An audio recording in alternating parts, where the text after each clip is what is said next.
بسم الله الرحمن الرحيم. لا أقسم بيوم القيامة ولا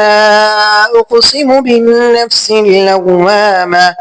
أيحسب الإنسان أن لن نجمع عظامه بلى قادرين على أن نسوي بنانه بل يريد الإنسان ليفجر أمامه يسأل أيان يوم القيامة فإذا برق البصر وخسف القمر وجمع الشمس والقمر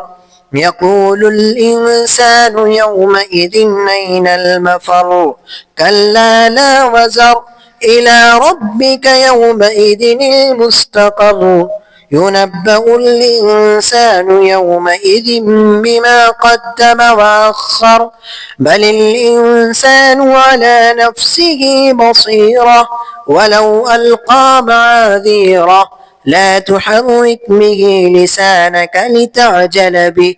إن علينا جمعه وقرآنه فإذا قرأناه فاتبع قرآنه ثم إن علينا بيانه كلا بل تحبون العاجلة وتذرون الآخرة وجوه يومئذ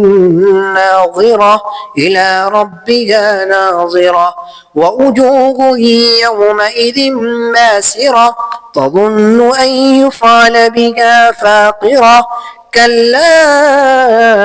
إذا بلغت التراقي وقيل من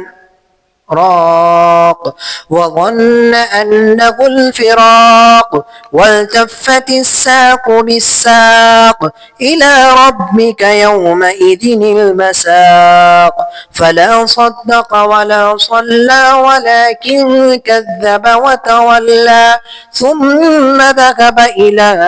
أهله يتمطى أولى لك فأولى ثم أولى لك فأولى أيحسب الإنسان أن يترك سدى ألم يك نطفة من مني يمنى ثم كان علقة فخلق فسوى فجعل منه الزوجين الذكر والأنثى أليس ذلك بقادر على أن يحيي الموتى